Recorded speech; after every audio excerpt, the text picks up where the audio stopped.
नमस्कार साथियों, एक बार फिर से स्वागत है आपका अपने यूट्यूब चैनल अपना स्टडी यार में। जैसा कि आपको पता है, इस सेशन में हम बात करते हैं उन करंट अफेयर की, जो उसी दिन का हिस्सा है और कहीं न कहीं आपके एग्ज़ाम पॉइंट ऑफ व्यू से इम्पोर्टेंट है। तो आज के सेशन को शुरू करने से पहले, यदि आप इस चैनल पे नए हैं, तो क्या करिएगा, सबसे पहले चैनल को क्या करिए, सब्सक्राइब कर लीजिएगा, लाइक करिए, अपने दोस्तों के साथ शेयर कीजिए, कमेंट करिए और एंड में क्या है, बेल आइकन को प्रेस कर लीजिएगा क्योंकि सबसे इम्पोर्टेंट यही है कि जब आप बेल आइकन को प्रेस कर लेंगे, तभी मेरे द्वारा अपलोड किए गए वीडियो नोटिफ़िकेशन आपके पास पहुँचेंगे और आप दिन-प्रतिदिन इससे जुड़े रहेंगे। तो आइए देखते हैं आज का पहला सवाल और आज का पहला सवाल क्या कह रहा है। पहला क्वेश्चन ये कह रहा है, अगर आप इसमें देखें कि एनसीपीसीआर किस मंत्रालय के अधीन कार्य करता है? ये कोई कोरोना की पीसीआर चेकिंग वाली वो नहीं है, पॉलीमरेज़ चेन रिएक्शन वाला वो नहीं है, एनसीपीसीआर है।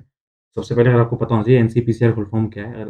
इसकी फुल फॉर्म है national children protection conservation national commission for protection of children's right, ठीक है? तो इसको इंग्लिश में बोलते हैं, हिंदी बोलते हैं राष्ट्रीय बाल अधिकार संरक्षण आयोग, ठीक है? तो आपको पता चल गया है कि national commission for protection of children right अब ये है कि किस मंत्रालय के अधीन कार्य करता है, कि बच्चों से संबंधित ये बात करता है। जिस मंत्रालय के अंदर ये काम करता है वो है महिला एवं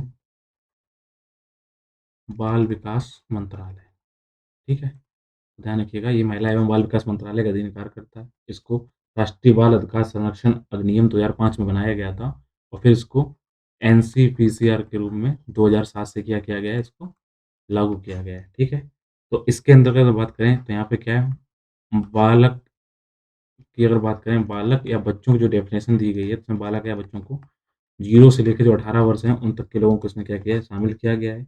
और इसमें इम्पोर्टेंट क्या है, इसमें जितने भी देश के अंदर कानून बनते हैं, नियम बनते हैं, रेगुलेशंस बनते हैं, जो भी मुद्दे बनाए जाते हैं संरक्षण से लेकर किसी को लेकर, ये बस इनका काम क्या है, ये देखते हैं कि क्या ये जो नियम कानून बनाए गए हैं, तो बाल अधिकारों के अनुरूप हैं। तो बेसिकली ये बात क्या करते हैं, ये बाल अधिकारों की क्या करते हैं, बाल अधिकारों के ऊपर बात करते हैं कि बाल अधिकारों के अनुरूप जो भी कानून बने हैं, उनके हिसाब से अगर नहीं है तो आवाज़ उठाते हैं। इसलिए कहीं न कहीं चर्चा में बने रहते हैं, ध्यान रखिएगा। National commission for protection of children right, ये महिला एवं बाल विकास मंत्रालय का अधीन कार्य करता है और इनका मुख्य कार्य है बाल अधिकारों के ऊपर बात करना, अगर ना हो तो उनके लिए आवाज़ उठाना। देखते हैं आज का अगला प्रश्न क्या है, अगला प्रश्न ये कहता है कि अकादमिक क्रेडिट बैंक क्या है? अकादमिक क्रेडिट बैंक को academic bank of credit ABC बोलते हैं। तो अकादमिक बैंक ऑफ क्रेडिट, अकादमिक मतलब जो आपकी शिक्षा से संबंधित है, तो यहाँ पे क्रेडिट बैंक का मतलब क्या है? जैसे तो लोन होता है।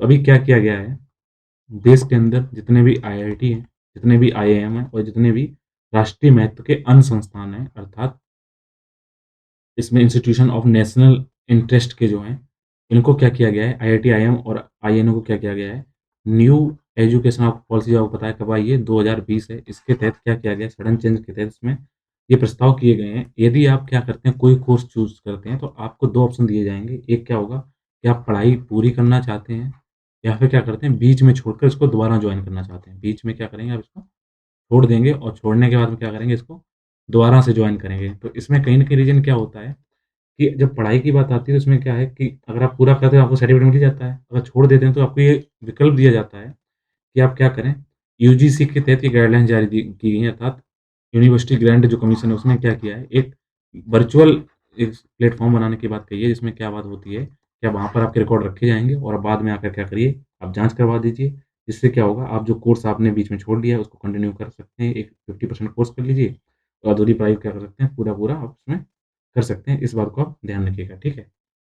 तो इसमें एक ये भी आपको फैसिलिटी दी गई है कि हो सकता है आपने जो ना एनरोलमेंट कराया हो, नामांकन कराया हो, तो किसी और जगह से कराया हो और बाद में आप चाहते हैं उसका ट्रांसफ़र होके दूसरी यूनिवर्सिटी में चला जाए। तो ये भी प्रावधान है कि आप कहीं भी जाकर क्या करें, वहाँ पढ़ाई कर सकते हैं। इसलिए इस इम्पोर्टेंट है, इस बात को ध्यान रखिएगा, इसलिए चर्चा में बना हुआ है। देखते हैं आज का अगला प्रश्न क्या कह रहा है। आज का अगला प्रश्न ये कह रहा है कि क्वेड ग्रुप में कौन-कौन से देश शामिल हैं? अगर आपको इंग्लिश में देखें तो उसको क्वाड बोलते हैं, यानी कि चतुर्दशी जो कौन देश हैं, तो आपको बता दें, तो क्वाड ग्रुप के अंदर जो देश शामिल हैं वो कौन-कौन से हैं? जापान है, भारत है, इंडिया है, यूएसए है और यूएसए के बाद में जो है ऑस्ट्रेलिया है, ठीक है? तो क्वेड के अंदर 4 देश कौन से हैं? जापान, इंडिया, यूएसए और ऑस्ट्रेलिया है। इस टाइम ये चर्चा में क्यों बना हुआ? कभी अभी हुआ क्या है, जापान और ऑस्ट्रेलिया ने क्या किया, अपने सामरिक समझौते के ऊपर एक साइन किया हुआ है और भारत को उसमें बाईपास कर दिया है। इन 2 देशों ने अपनी अपनी बातें स्टार्ट की हैं। तो ये बात कही जा रही है, अगर आपको संतुलन करना है पूरे विश्व के अंदर और चाइना से टक्कर लेना है, तो कहीं न कहीं आपको लगातार इन्वॉल्व होना चाहिए और ऐसे अनदेखी हो रही है, तो कहीं न कहीं आप इनको भी शामिल होने की कोशिश करिए, इसलिए चर्चा में बने हुए हैं। अगर हम क्वेड की बात करें, तो क्वेड की जो संकल्पना थी, तो वर्ष 2007 में उस टाइम पे जो जापान के कौन थे? पीएम थे शिंजो आबे जी, उनकी ये कल्पना थी। शिंजो आबे ने कहा था इसको बनाया जाए, तब ऑस्ट्रेलिया शामिल नहीं हुआ था, बाद में ऑस्ट्रेलिया शामिल हुआ, तब क्वाड की परिकल्पना साकार हुई। ये आपस में अपनी पारस्परिक क्या करते हैं, इनका काम क्या है, परस्पर अपने देशों की क्या करते हैं, सूचनाओं को, अपने हितों को, इसके अलावा अपने समुद्री डोमेन की जागरूकता और सुरक्षा के लिए कार्य करते हैं और पैसिफिक और इंडियन जो ओशियन इनके बीच में आता है, उसकी वकालत करते हैं कि ये खुला रहे, स्वतंत्र रहे, सभी के लिए सुरक्षित रहे, शांत रहे। इसलिए इनका मेन मोटिव है। देखते हैं आज का अगला प्रश्न क्या कह रहा है। आज का अगला प्रश्न ये कह रहा है, ओसिरिस रेक्स मिशन किससे संबंधित है? ठीक है? तो ये आपका क्या है, ओसिरिस रेक्स मिशन जो है, इसके बात की गई है। तो इस मिशन को सबसे पहले बता दें, इसको लॉन्च किया है नासा ने। ये एंथ्रस्ट मिशन है, तो इस टाइम चर्चा में क्यों बना है? क्योंकि नासा ने ये लॉन्च किया था ओसिरिस रेक्स मिशन। ये क्या था? एक क्षुद्र ग्रह है। उस क्षुद्र ग्रह का नाम क्या है? बेन्नु। ठीक है? तो क्षुद्र ग्रह जो बेन्नु है, उसकी स्टडी करने के लिए क्या किया है, तो उसको इन्होंने क्या किया था? लॉन्च किया था। अब इसने क्या किया? बेन्नु ग्रह पे जाकर वहाँ पे नमूने सैंपल कलेक्ट कर लिए हैं और ऐसी उम्मीद है कि वर्ष 2023 तक क्या होगा, ये पृथ्वी पे लौट आएगा। इसके लिए वैज्ञानिकों को, जो रिसर्चर हैं, उनको बहुत सारी उत्सुकता है कि उनको वहाँ पे जानकारी मिलेगी। आपको बता दें, इसके वहाँ पे फ़ायदा क्या होगा? यहाँ पे क्या है कि जो क्षुद्र ग्रह जो बेन्नु है, ऐसा माना जाता है इसका निर्माण आज से साढ़े 4 अरब साल पहले तब हुआ था, जब सन का निर्माण हुआ, पृथ्वी बनी, अन्य ग्रह बने। तो यहाँ पर जो रासायनिक संरचना इस ग्रह की है, वो कहीं न कहीं इन सब ग्रहों से क्या है, कहीं न कहीं मिलती-जुलती है, जिसकी वजह से क्या होगा, वहाँ के पदार्थ सौर प्रणाली से उत्पत्ति के समय के बराबर हैं और कहीं न कहीं ये सौरमंडल के बारे में, हमारे सोलर सिस्टम के बारे में, हमारी पृथ्वी के बारे में, सूर्य के बारे में, तो ये हमें उम्मीद है कि यहाँ से हमें जानकारी मिल सकती है, उनकी उत्पत्ति क्या हुई, क्या रीजन रहे थे। तो कहीं न कहीं काफ़ी बड़ी अचीवमेंट होगी, इसी को लेकर ये चर्चा में बना हुआ है।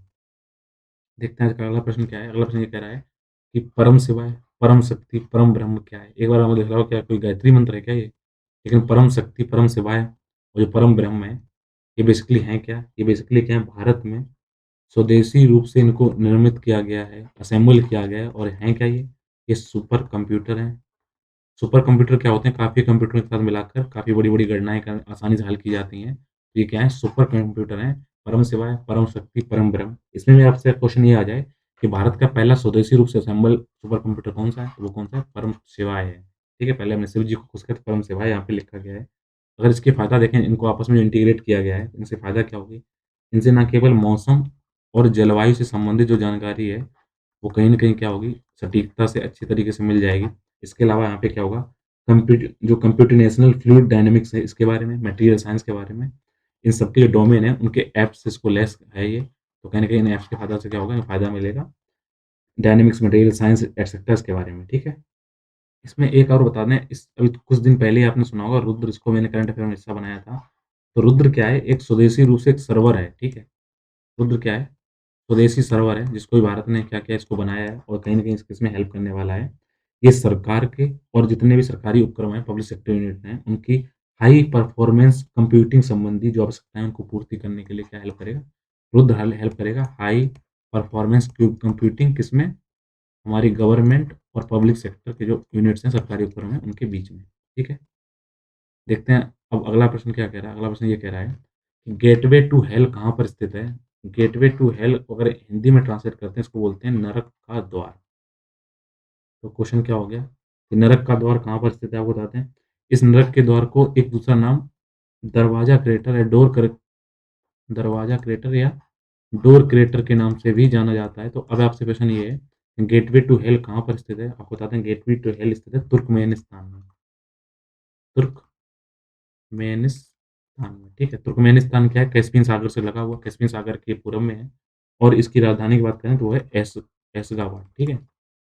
एशगाबाद इसकी राजधानी है। इस टाइम गेटवे टू हेल पता चलेगा कहाँ, तुर्कमेनिस्तान के अंदर है। अगर हम देखें ये क्या है, बेसिकली ये 201 गड्ढा है, कितना? 225 फीट लंबा और 99 फीट क्या है, चौड़ा गड्ढा है, ठीक है? और इसका व्यास है, जो डायमीटर है वो कितना है? 70 मीटर इसका डायमीटर है। हुआ क्या था कि 1971 के आसपास क्या हुआ था, जो यूएसएसआर उस टाइम जो सोवियत संघ था, उसने क्या किया था 1971 में, यहाँ पर वो क्या कर रहा था, ड्रिलिंग कर रहा था गैस निकालने के लिए। तो इन्होंने क्या किया, उनकी गलती से क्या, जब इन्होंने ड्रिल किया तो ड्रिल में बहुत सारा गड्ढा बन गया, तो एकदम ऐसा क्रेटर सा बन गया नीचे। तो इनको डर था कि नीचे जो गैस है, बेसिकली मीथेन गैस थी, एनवायरनमेंट में क्या कर सकती थी, वो कहीं न कहीं क्या हो सकता था, पॉल्यूशन बढ़ा सकता था, मीथेन रिसाव हो ही रहा था। इन्होंने उस गैस को खत्म करने के लिए यहाँ पे क्या लगा दी, आग लगा दी। जब आग लगी तो अब वो आग आज तक फैलती जा रही है, बुझ नहीं रही है। तो यहाँ के राष्ट्रपति का कहना है कि अब ऐसे समाधान बताइए, कैसे करके इस आग को यहाँ पे फ्लेम उड़ रही है, उनको कैसे बुझाया जा सके, इसलिए इस टाइम चर्चा में बने हुए हैं। आज का अंतिम प्रश्न देखते हैं, अंतिम प्रश्न ये कह रहा है कि सिक्कों का कौन-सा तख्त सर्वोच्च दर्जे पर है? तो आप बताएँ जो तख्त है, इसको बोलते हैं, तख्त को गद्दी भी बोलते हैं। आपको पता होना चाहिए जो हम इस जो बात करते हैं थोड़े संन्यास की बात की, या आप इस लोक की परलोक की बात करते हैं, तो इस लोक में क्या होता है, इसको बोलते हैं जिसमें हम रह रहे हैं, इसको बोलते हैं लौकिक संसार, ठीक है?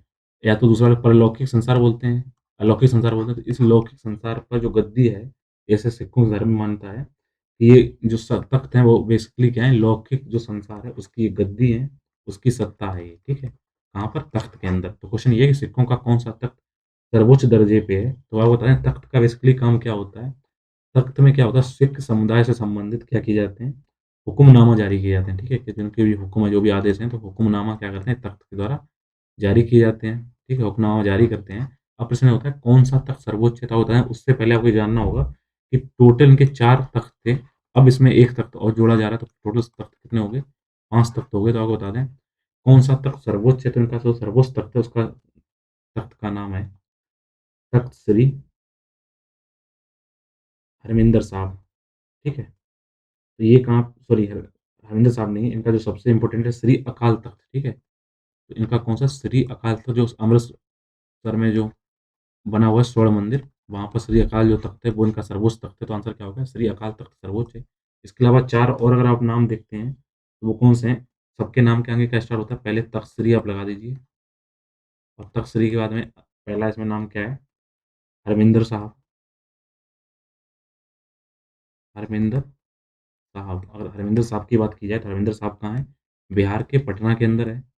दूसरा है हुजूर तख्त श्री हुजूर साहब, हुजूर साहब कहाँ पे है? नांदेड़ के अंदर है, महाराष्ट्र में। तीसरा जो तख्त है, उसका नाम है केसगढ़ साहब। अगर केसगढ़ साहब तख्त की हम बात करें, तो केसगढ़ ये कहाँ पे? आनंदपुर में है, ठीक है? पंजाब के अंदर आनंदपुर में है। और जो चौथा तख्त है इस टाइम चर्चा में बना हुआ है, क्यों बना हुआ है? 5वाँ तो मैंने बता दिया आपको, श्री अकाल तख्त है। पहला ये था, 4 ये थे, 5वाँ श्री अकाल तख्त प्रमुख हो ही गया है। तो 5वाँ तख्त अब जो बनाने की बात की गई है, वो तख्त श्री दमदमा साहिब की बात की जा रही है, ध्यान रखना। तख्त श्री दमदमा साहिब, ठीक है? तो तख्त श्री जो दमदमा साहिब है, ये कहाँ पर स्थित है? बठिंडा के अंदर है। अब क्या हुआ है, दिल्ली ने क्या किया है, दिल्ली ने अपना विधानसभा जो इनका इन्होंने रूल पास किया है कि दिल्ली सिख गुरुद्वारा जो एक्ट है 1971 का, उसका प्रयोग करते हुए दिल्ली विधानसभा ने क्या बोला है, उसको संशोधन किया है, और तख्त श्री जो दमदमा साहब है, इसको क्या किया है, इसको तख्त का दर्जा देने की बात की इस गुरुद्वारे को। तो कुल मिलाकर अब कितने तख्त हो गए हैं सिखों के? 5 तख्त हो गए हैं, जिसमें श्री अकाल तख्त क्या है, सर्वोच्च पे, जहाँ पे स्वर्ण मंदिर बना हुआ है। इसके साथ आज के जितने करंट अफेयर थे वो कंप्लीट होते हैं। उम्मीद है आपको ये सेशन कहीं न कहीं आपकी पढ़ाई में, आपके एग्ज़ाम में हेल्प करेगा। अब मिलेंगे नए सेशन में नए टॉपिक के साथ, तब तक अपना ख्याल रखिए, अपनी पढ़ाई को करते रहिए और जुड़े रहिए मेरे यूट्यूब चैनल आकांक्षा अध्याय के साथ। Thank you.